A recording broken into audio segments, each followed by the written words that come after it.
Rejection, the silent storm every salesman knows. It arrives without warning, a door closing, a hurried voice, a fading interest.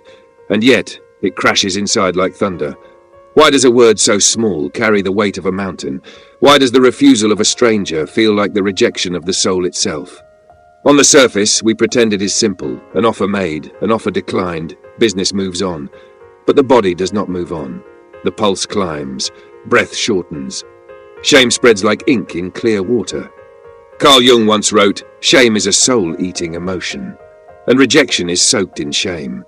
It does not feel like losing money, it feels like losing yourself. Long before sales, before money, before the marketplace, there was the tribe. To belong was life. To be cast out was death. Your nervous system has not updated its law. Every no whispers the ancient verdict. You are unwanted, you do not belong, you will be left behind. You hear a client refuse a product. Your body hears a village close its gates, and the body cannot tell the difference. So you build armor. A practiced smile, a steady voice, a confident handshake. You forge what Jung called the persona, the face we wear for the world. It lets you walk into rooms where your heart wants to run, but masks are heavy.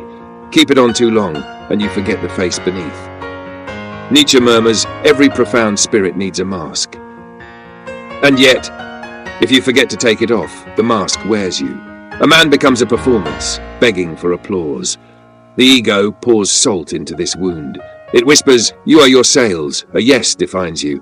A no destroys you. One success inflates you to the ceiling. One refusal drops you through the floor. You stop being human and become a chart. Machiavelli observed, men judge more by the eye than by the hand, for everyone can see, but few can touch. The quick glance of a buyer becomes judgment, and you become both the accused and the judge.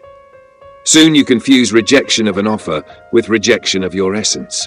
This is why a single no can feel like a small death, but the echo reaches further.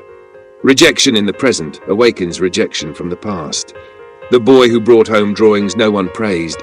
The girl who learned affection had a price, perfection. The child who spoke and was not heard. Sales becomes a stage for old scenes to repeat. Each no is not only the client's voice, it is the echo of the parent who didn't look up, the teacher who dismissed, the friend who betrayed. Jung cautions, until you make the unconscious conscious, it will direct your life and you will call it fate.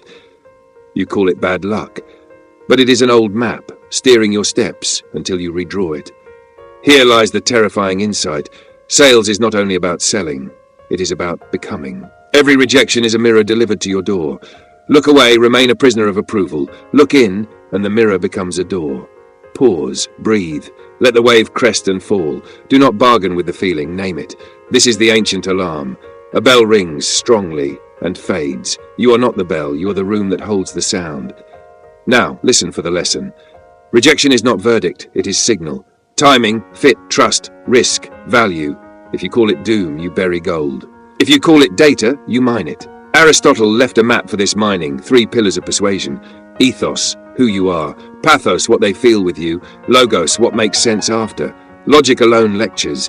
Emotion alone flickers. Character, steadiness, sincerity, clean boundaries, endures. People do not buy things first. They buy trust. And trust hears every heartbeat behind your words. The Stoics give the spine its steel. Epictetus, some things are in our control and others not. Outcome is not yours. Your preparation, your presence, your follow-through, these are yours. Detach from what you cannot command and rejection loses its teeth. Marcus Aurelius whispers, what stands in the way becomes the way. Let the no be training weight. Lift it daily and you will grow unliftable. Still, the heart needs a path, not only ideas. So we walk a rhythm written into the human mind. Tension, release, reward. Tension. The calendar is full of follow-ups. Most will say no. Heat rises in the chest. The mind invents futures that never arrive. Name it, resistance. Do one tiny clean action first. One honest email, one clear voicemail, one question asked without pressure. The boulder moves a centimeter and the nervous system learns. I can. Release. Say, the no is not about my worth, it is about their world. Say, I offer, they choose, that is all. Say, I am practicing courage right now. Feel the jaw loosen, the breath deepen. The hands soften. Small softenings repeated become armor, reward, harvest the signal. One sentence in a notebook. What did this no teach me about timing, trust, or fit? This is how rejection pays you in clarity. Now, from tactics to identity. Ask the hard, clean question. Who am I when no one says yes? What is my value when the inbox is quiet and the pipeline is thin? If the answer is fog, the work is light. Build a self that is not for sale. How? Slowly and daily. Practice 1. Decouple self from sale. Write it where you will trip over it. I am not my numbers. Prove it for 1 hour each day in a way that cannot be measured by a dashboard. Read, train, craft, serve. Identity cannot be rented from results. It must be built in private. Practice 2. Ritualize recovery. After each rejection, 90 seconds. Stand. Look far into the distance. Roll the shoulders, unclench the jaw. Tell the body, you are safe. The body learns faster than the mind. Teach it safety. And it will stop sounding ancient alarms for modern moments. Practice 3. Turn no into narrative. Each week, write 1 rejection from the buyer's point of view. Give them constraints, fears, pressures. This dissolves bitterness and grows empathy, and empathy sells without shouting. Practice 4. Guard the mask. Use the persona as a tool, not a home. Before a call, choose 3 inner qualities: calm, clarity, curiosity, and 1 sentence you will say even if you lose: thank you for the honesty. After the call, remove the mask. Shake the hands loose. Stretch the face. Speak your own name aloud. Remember the person behind the performance. Practice 5. Speak the unsaid. Trust rises when you voice what both feel but neither says. Try, it sounds like you want the result, but you're not sure my path is the safest. Or, if I were you, I'd hesitate too. This is not surrender. It is leadership through truth. Cicero reminds us, nothing is more persuasive than the appearance of truth. Offer the appearance and the reality. Return to Aristotle's cycle as a living loop. Open with ethos. Here's what I can promise and what I cannot. Join with pathos. If I held your budget, I'd feel protective too. Anchor with logos. Here is our test, our metric, and the moment we decide if we continue. Close again with ethos. Even if the timing is wrong now, my door stays open. Walk this loop gently, and many no's will become not yet. We turn the wheel again. Tension, release, reward. Tension. A week of refusals. The mind whispers, it's me, I'm the flaw. Notice the story, write it down. Now write a second version that is also true. Signal says adjust sequence, swap the lead, sharpen the question. 2 stories on 1 page and freedom grows in the space between them. Release. Breathe in 4, hold for 4, breathe out for 6. Lower the shoulders on the exhale. Whisper. I am not in danger. I am in practice. Reward. Close the loop with a micro-win you control. Refine 1 line of your opener. Replace 1 weak slide. Write 1 client-centric subject line that earns a reply even when the answer is no. Tiny excellence compounds into quiet power. Now, deeper into the shadow where energy hides. Ask, what do I fear will happen if they reject me? Alone, exposed, meaningless. Write the fear without editing. Answer it with a counter-truth you can live by. Rejection shows me where to refine, not who I am. Repeat it not as magic, but as steering. If childhood echoes grow loud, honor them. Say, I see you. Say, you kept me safe once. I don't need the same armor now. Place a palm on the chest. Breathe until the body believes. This is not softness. This is engineering your nervous system for long campaigns. Guard your boundaries. Hope needs walls. Boundary 1. Never trade integrity for a chance. Shortcuts stain the soul and slow the long game. The deal won by bending the truth will bend you when it breaks. Better a lean pipeline with clean hands than a crowded one with a dirty conscience. Boundary 2. End every call with a question that teaches you. If you were me, what would you change about my approach? Humbling, yes, and priceless. Buyers hand you the map when pride steps aside. Boundary 3. Build a scoreboard you can win daily. Conversations held.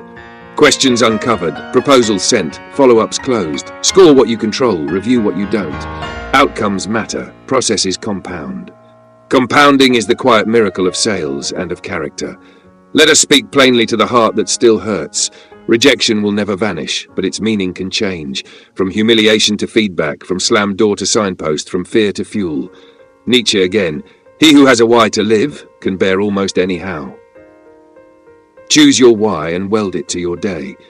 Perhaps it is the craft, the elegance of precise language, the engineering of fit. Perhaps it is service, fewer people fooled, more people helped. Perhaps it is mastery, the private joy of doing hard things well. A strong why turns noise into weather. Sailors do not hate the wind, they learn it. Rehearse the worst and the best, the worst. A month of silence, see yourself walking anyway, refining offer, sharpening questions. Strengthening follow-up, protecting mornings for deep work, protecting evenings for recovery. This is not delusion, it is rehearsal. The mind performs what it has practiced, the best. A conversation opens. You listen longer than you speak. You say, if this isn't right, tell me quickly so we both win time. The shoulders drop. You are not chasing, you are guiding. Guides are trusted. Trust buys. Carry a small set of lines into every room. Talismans you can say under the breath, the no is not my identity, it is information. I offer, they choose, that is all. Clarity before pressure, honesty before hurry. I sell from fullness, not from hunger. A clean refusal today is a clean return tomorrow. The outcome is not mine, the effort is. Rejection is my coach, not my judge. Now, let's widen the circle. History, philosophy, survival, all converging on this one practice of saying hello to no. Cicero teaches brevity with truth. Machiavelli warns that appearances move men, so embody what you want seen. Steadiness, not strain. Curiosity, not clutching. Aristotle shows the tripod, the Stoics, the backbone. Jung points to the shadow, Nietzsche to the will, and quietly behind them a simple human law. What you face with patience becomes your strength. So the door closes again. You inhale, low and slow. You thank them for the honesty. You write one line of learning. You knock again, calm, clear, unafraid. Rejection remains, but it has changed its face. No longer the executioner, now the teacher. No longer a wall, now the way. And as you walk that way, refusal by refusal, you discover the victory you were chasing all along. Not the sale, but the self who can face any answer and keep moving with dignity. Rejection is not the end, it is the mirror. Look into it without flinching, and you will see the outlines of a person who cannot be bought by praise or sold by fear. You will see hands that stay clean, a voice that stays steady, a promise that stays kept. You will see someone who was never merely pitching a product. Because in the end, you are not just selling what you make. You are selling who you are, your word, your steadiness, your care, your truth. And when those are strong, even 100 no's cannot steal your yes. So, let the door close. Let the silence fall. Let the breath return. Then, one step. One clean offer. One honest question. And another. This is how mountains move, grain by grain.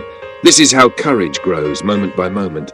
This is how a salesman becomes something rarer than a closer. He becomes a guide. And a guide who has made peace with no will never kneel to it again.